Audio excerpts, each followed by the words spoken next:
If you're a man over 50, I want you to listen carefully for the next few minutes, because this is something almost no one explains properly. This isn't about embarrassment, shame, or judgment. This is about biology, aging, and how small habits can quietly affect prostate health over time. And most men never connect the dots until symptoms start showing up. Now let me be very clear from the start. This is not adult content. This is not about encouraging or discouraging behavior. This is about understanding how the prostate works as you age, and how certain habits can either support it or stress it. The prostate is a small gland, but after 40 and especially after 50, it becomes one of the most sensitive organs in the male body. Changes in hormones, blood flow, inflammation, and muscle control all start happening at the same time. And the problem is, many men keep living exactly the same way they did in their 30s, without realizing that their body no longer responds the same way. One of the biggest myths men believe is that prostate problems appear suddenly. They don't. They develop slowly, quietly, over years, often starting with mild signs that are easy to ignore. Waking up once at night to urinate a slightly weaker stream, a feeling that the bladder doesn't fully empty. These don't feel serious at first, so most men brush them off, but underneath those early signs, the prostate is already under stress. Now here's where this conversation becomes uncomfortable for some, but necessary. Any activity that repeatedly increases pelvic pressure, muscle tension, or nerve stimulation can influence the prostate over time. That includes certain bathroom habits, sitting too long, chronic stress, poor sleep, and yes, sexual habits as well. Not because they're inherently bad, but because frequency, timing, and recovery matter more as you age. When you're younger, the prostate is more resilient, blood flow is stronger, hormonal balance recovers faster, muscles relax more easily. After 50, recovery slows down, inflammation lingers longer, muscles stay tense longer, and nerves become more sensitive. This is why men over 50 need to think differently. One of the biggest issues I see is lack of recovery time. Many men don't give their pelvic system enough time to fully relax and reset. The prostate is surrounded by muscles, nerves, and blood vessels. If that area stays in a constant cycle of stimulation, without proper rest, it can contribute to congestion and irritation over time.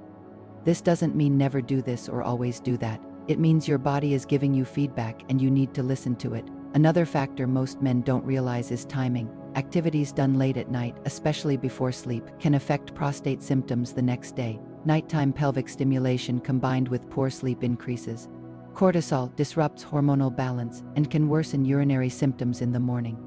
That's not opinion, that's physiology. Sleep is when inflammation is reduced. It's when tissues repair. If sleep quality drops, prostate health suffers. This is why men with prostate issues often report poor sleep first, then urinary problems later. Now let's talk about circulation, because this is critical. The prostate relies heavily on healthy blood flow.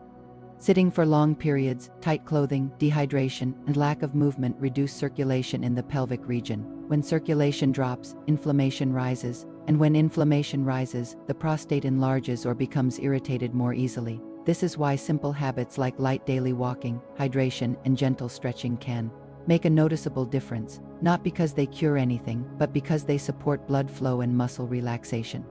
Another overlooked issue is nervous system overload. Stress doesn't just affect your mind, it tightens muscles, increases pelvic floor tension, and makes urinary symptoms worse. Men under chronic stress often clench without realizing it. Over time, that tension presses on the prostate and bladder. This is why men who manage stress better often see improvement in symptoms, even without medication.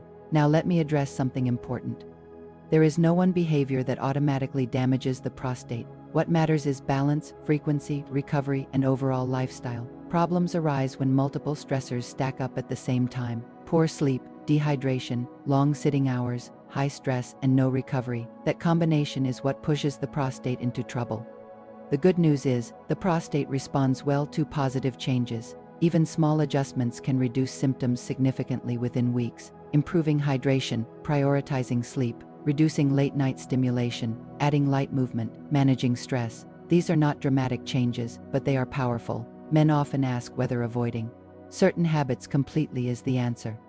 Usually it's not. Awareness is the answer. Paying attention to how your body responds. If symptoms increase, that's feedback. If symptoms improve, that's confirmation you're on the right track.